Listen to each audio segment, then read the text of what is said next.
Hello, good morning students. आज हम class 10 में आपका जो बायोलॉजी साइंस है उसमें जो हमारा चैप्टर चल रहा है यानी कि आपका बायोलॉजी के हिसाब से पार्ट 2 चल रहा है, जंतुओं तथा पौधों में नियंत्रण एवं समन्वय। तो उसी चैप्टर में इसके पहले पढ़ा था स्पाइनल कॉर्ड यानी कि मेरुरज्जु, और आज का टॉपिक है उसी के आगे प्रतिवर्ती क्रिया, रिफ्लेक्स एक्शन।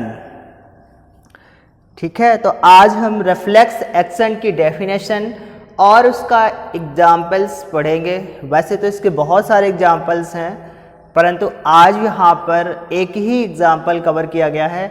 इसके बाद जब प्रतिवर्ती क्रिया के प्रकार पढ़ेंगे तो वहाँ पर इसके एग्जाम्पल्स और भी पढ़ लेंगे। तो आइए समझते हैं प्रतिवर्ती क्रिया क्या होता है। देखिए, किसी उद्दीपन से होने वाले स्वचालित, जल्दी से और अनैच्छिक क्रिया को प्रतिवर्ती क्रिया कहते हैं। यानी ये जो क्रिया है ये जब तक कोई उद्दीपन नहीं होगा यानी स्टिमुलस नहीं होगा तब तक ये क्रिया नहीं संपादित हो सकती। यानी बाह्य वातावरण से एक उद्दीपन लगेगा, एक स्टिमुलस लगेगा, और जैसे ही वो स्टिमुलस लगेगा आप क्या करोगे, बगैर इच्छा के, यानी स्टिमुलस लगते ही ऐसा नहीं है कि आप उसको रोक लोगे। स्टिमुलस लगेगा और आपकी इच्छा नहीं होगी, फिर भी वो क्रिया संपादित होगी।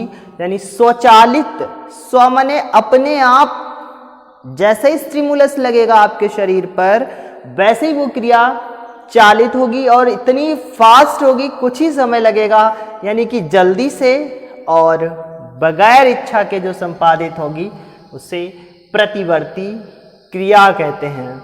यानी अब यहाँ पर हमें ये समझना है कि उद्दीपन क्या होता है, यानी कि स्टिमुलस क्या होता है।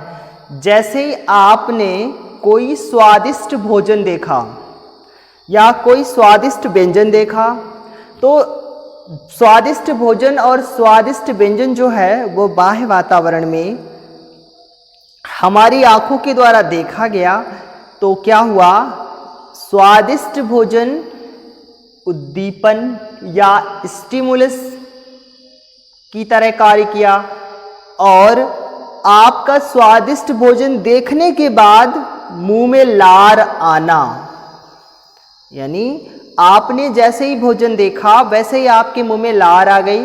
तो लार का आना जो है ये क्या है, आपके द्वारा प्रतिक्रिया कही, यानी आपके द्वारा प्रतिक्रिया की गई, और वो भी प्रतिक्रिया किसके बदले की गई, स्टिमुलस के बदले। यानी स्टिमुलस भोजन हुआ और जैसे ही भोजन स्टिमुलस हमें दिखाई दिया वैसे ही क्या हुआ कि स्वचालित, यानी बिना रोके हुए जल्दी से क्या हुआ, मुंह में लार आ गई।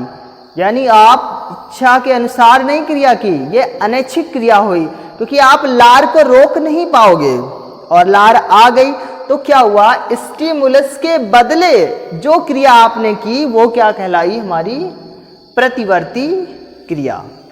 इसके अलावा बहुत सारे एग्जाम्पल्स हैं। जैसे अगला एग्जाम्पल्स कि आप की आंखों पर जैसे ही टॉर्च की रोशनी पड़ती है, आपके आंखों की जो पुतलियां हैं वो तुरंत बंद हो जाती हैं, यानी पलकें जो हैं वो तुरंत बंद हो जाती हैं, आप उनको रोक नहीं पाते हो। तो बाह्य वातावरण से टॉर्च की रोशनी का आंखों पर या आंखों की पुतली पर पड़ना उद्दीपन यानी स्टिमुलस कहलाया, और आप उस टॉर्च की रोशनी उद्दीपन के बदले आपने प्रतिक्रिया व्यक्त की पलकों को बंद करके आपने, और वो पलकें बंद होने में कुछ ही समय लगा, यानी बहुत देर में पलकें नहीं आपने बंद की, जैसे ही आपकी आंखों पर रोशनी पड़ी टॉर्च की, वैसे ही आपने पलकों को बंद कर लिया। तो पलकों को बंद करना क्या हुआ, आपके द्वारा प्रक्रिया व्यक्त की गई। तो परिभाषा है कि किसी उद्दीपन से होने वाली स्वचालित, जल्दी से और अनैच्छिक क्रियाओं को प्रतिवर्ती क्रिया कहते हैं। तो उदाहरण से आप समझे होंगे कि क्या उद्दीपन होता है और क्या प्रतिक्रिया। आगे, ये क्रियाएं अनैच्छिक होती हैं, यानी ये क्रियाएं इच्छा के अनुसार नहीं संपादित होती हैं, अनैच्छिक होती हैं। यानी जैसे ही पैर में कांटा लगता है, पिन चुभता है, आप क्या करते हो, पैर झटके से ऊपर उठा लेते हो। तो इच्छा और वहां पर इच्छा का कोई सवाल नहीं उठता। यानी आप जैसे ही आपके पैर को दर्द महसूस हुआ, आपने प्रतिक्रिया पैर उठा करके दे दी। तो ये क्रियाएं जो हैं अनैच्छिक होती हैं और मेरुरज्जु में इनका नियंत्रण होता है।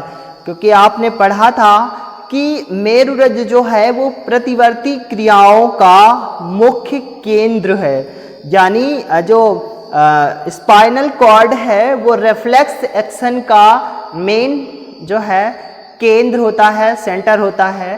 क्योंकि प्रतिवर्ती क्रियाएं जो हैं वो मेरुरज्जु के द्वारा ही संपादित होती हैं। मेरुरज्जु जो है ये इनका नियंत्रण होता है, यानी प्रतिवर्ती क्रियाओं का जो कंट्रोलेशन है, नियंत्रण है, वो मेरुरज्जु के द्वारा होता है।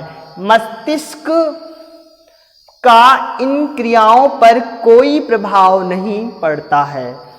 यानी जो मस्तिष्क है वो इन क्रियाओं को नहीं संपादित करता है, क्योंकि जो मेरुरज्जु है वो जब मस्तिष्क को यानी तंत्रिका तंत्र को मैसेज देता है, संदेश देता है, तब तंत्रिका तंत्र मस्तिष्क को वो कार्य करने के लिए बोलता है।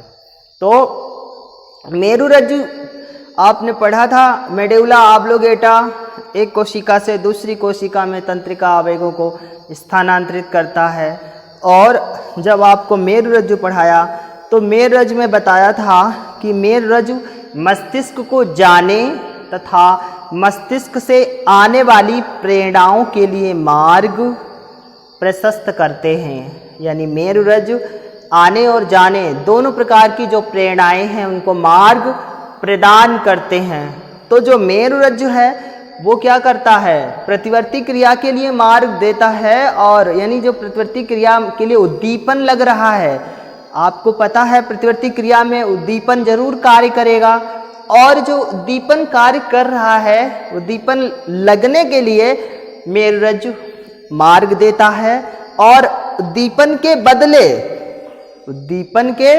बदले प्रतिक्रिया करने के लिए क्या करता है, मार्ग देता है। यानी उद्दीपन का लगना तो क्या हुआ, तंत्रिका आवेगों या प्रेरणाओं का आना हुआ, और उद्दीपन के बदले प्रतिक्रिया को करना क्या हुआ, मस्तिष्क से जाने वाली प्रेरणा हुई। तो आने और जाने वाली दोनों प्रेरणाओं को जो है मेरुरज्जु संपादित करता है। तो इसलिए मस्तिष्क का इन क्रियाओं पर कोई इफेक्ट नहीं पड़ता है। इसके बाद प्रतिवर्ती क्रिया का उदाहरण, यहाँ पर एक उदाहरण लिया गया है।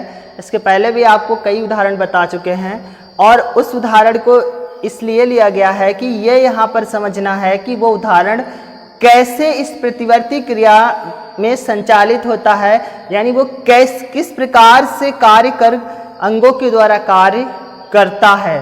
तो उदाहरण देखिए क्या है। आप कई बार सुना है, पैर में कांटा चुभना या हाथ में चुभना एक ही बात है, हाथ में दर्द होना, चुभोना तो वही है। यदि आपका हाथ किसी गर्म बर्तन से छू जाए या आपके हाथ में कोई पिन चुभा देता है, यानी आपका हाथ कोई गर्म बर्तन या कोई गर्म वस्तु, गर्म चीज से छू जाए, या आपके ही हाथ में कोई पिन चुभा देता है, अचानक पिन चुभा देता है, और आपका हाथ कोई गर्म बर्तन, गर्म वस्तु से अचानक छू जाता है, तो क्या होता है कि आप तुरंत अपने हाथ को हटा लेते हो।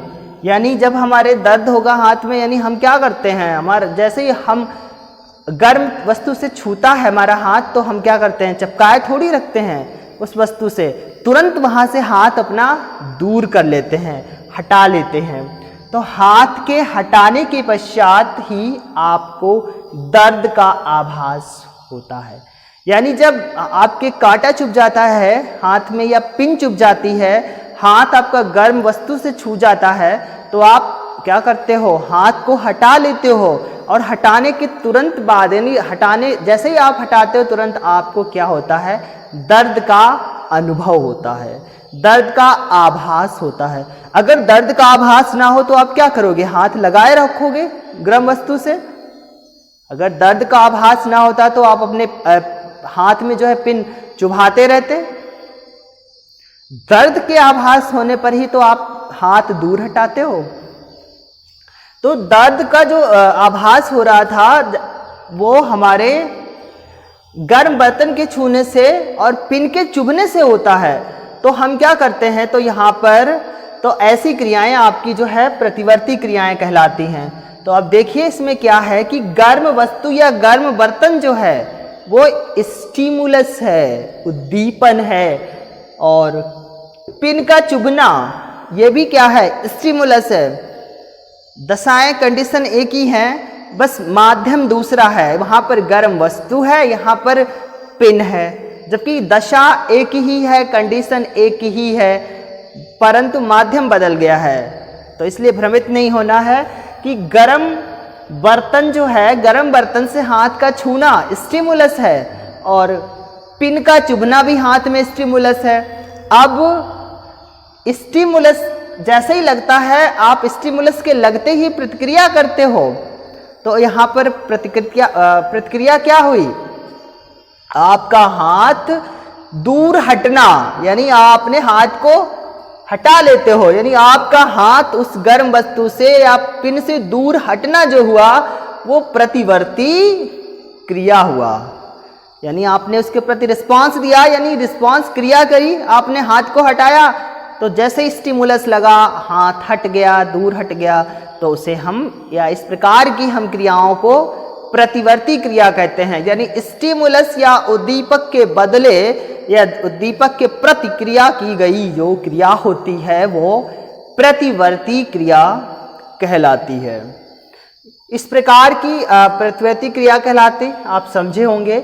आगे इस क्रिया के दो सोपान हैं, यानी ये जो क्रिया हुई, आपका जो हाथ का गर्म बर्तन से छूना और उसके बाद छूते ही आपका हाथ हट जाना, आपको दर्द का आभास होना, ये दो चरणों में यानी दो सोपान में पूर्ण होता है। देखिए कैसे, सबसे पहला देखते हैं, गर्म चीज को छूने पर उसकी संवेदनाएं उद्दीपन तंत्रिका तंत्र द्वारा मेरुरज्जु में पहुंचती हैं। यानी आपने जैसे ही आपका हाथ गर्म बर्तन गर्म वस्तु से छुआ तो आपको क्या हुआ कि जो गर्म के यानी गर्म जो उद्दीपन था, गर्म की जो संवेदनाएं थीं वो क्या हुई, तंत्रिका तंत्र द्वारा, नर्वस सिस्टम द्वारा कहाँ पहुंची, स्पाइनल कॉर्ड में, मेरु रज्जु में पहुंची। क्योंकि आपको पता है मेरु रज्जु मस्तिष्क से आने और जाने दोनों प्रकार की प्रेरणाओं के लिए मार्ग प्रशस्त करता है, यानी मार्ग देता है। तो सबसे पहले कौन सी क्रिया हुई, सबसे पहले गर्म चीज से आप या गर्म वस्तु से आपका हाथ टच हुआ, यानी छुआ। छूते ही क्या हुआ कि जो गर्म की संवेदनाएं थी, यानी जो गर्म, क्योंकि गर्म ही तो उस बर्तन, यानी आपका ठंडा होता बर्तन तो आप क्या करते हैं, हाथ थोड़ी उठाते झटके से, दूर थोड़ी लाते हाथ। जो गर्म था वो गर्म ही क्या था कि जो उद्दीपन था, यानी उसकी संवेदनाएं थी, वही उद्दीपन वही संवेदनाएं कहाँ पहुंची, तंत्रिका तंत्र द्वारा। यानी तंत्रिका तंत्र ने क्या किया, गर्म जो था गर्म को महसूस कर लिया, गर्म की संवेदनाओं को समझ लिया और समझ करके उसने क्या किया, तुरंत स्पाइनल कॉर्ड को मैसेज कर दिया, यानी तुरंत उसने स्पाइनल कॉर्ड को वो गर्म की संवेदनाएं भेज दी। अब क्या होता है, उसके जवाब में जब उस यानी तंत्रिका तंत्र ने वो गर्म की जो सूचनाएं थी, संवेदनाएं थी, उद्दीपन था, मेरुरज्जु में भेजा, तो मेरुरज्जु ने उसके बदले में देखो क्या किया कि इसके उत्तर में मेरुरज्जु का आदेश प्रेरक तंत्रिकाओं द्वारा कार्य कर अंग की पेशियों को पहुंचता है। यानी जो मेरुरज्ज में आ गया था, इतना हमारे समझ में आया। तो मेरुरज्ज में जो वो उद्दीपन आई, जो वे संवेदनाएं आई, तो मेरुरज्ज का आदेश प्रेरक तंत्रिकाओं द्वारा कार्य कर अंग की पेशियों को पहुंचता है। तो मेरुरज्ज में जब आदेश आ गया तो मेरुरज्ज से वो आदेश प्रेरक तंत्रिकाओं में पहुंचा। प्रेरक तंत्रिकाएं क्या करती हैं? प्रेरक तंत्रिकाएं जो हैं वो प्रेरणाओं को संग्रह करती हैं। तो प्रेरणा जो आई, संवेदना जो आई, वो मेरुरज्ज में आई और मेरुरज्ज से प्रेरक तंत्रिका में पहुंची। प्रेरक तंत्रिका से कार्य कर की पेशियों में पहुंची, कार्य कर अंग की पेशियों में, क्योंकि प्रतिवर्ती क्रिया तो कार्य कर अंग की पेशियां ही तो करेंगी, क्योंकि हम किसी भी कार्य को पेशियों के द्वारा ही तो करते हैं। यानी पेशियां उस कार्य को करने के लिए तैयार होती हैं तो वो अंग, यानी वो संपूर्ण अंग काम करता है। मान लिया इस हाथ से उठाना है हमको कुछ, तो इस हाथ की जो मांसपेशियां, जो पेशियां हैं, वो उस कार्य के लिए करने के लिए रेडी होंगी, तभी तो ये पूरा अंग यानी हाथ कार्य को करेगा। तो जब मेरुरज्ज में आदेश आ जाता है तो मेरुरज्ज से वो आदेश प्रेरक तंत्रिकाओं में पहुंचता है और प्रेरक तंत्रिकाओं द्वारा कार्य कर अंग की पेशियों को पहुंचता है। यानी कार्य करने वाली जो पेशियां हैं, उन पेशियों तक वो संवेदना या उद्दीपन, यानी गर्म वाला जो उद्दीपन था, पहुंच गया और मांसपेशियां तुरंत हाथ को दूर हटा लेती हैं। यानी जब मांसपेशियों में पता चल गया कि गर्म बर्तन है, तो मांसपेशियां जो थी, कार्यकर की जो कार्यकर अंग की मांसपेशियां थी, उन्होंने क्या किया? गर्म बर्तन से हाथ को दूर हटा लिया। तो इस प्रकार ये था आज का हमारा टॉपिक, प्रतिवर्ती क्रिया, रिफ्लेक्शन एक्शन की डेफिनेशन एंड एग्जाम्पल्स दोनों को कवर किए गए हैं आज के वीडियो में। आप दोनों को ही बहुत सुंदर साफ शब्दों में लिखना और अच्छे से पढ़ना।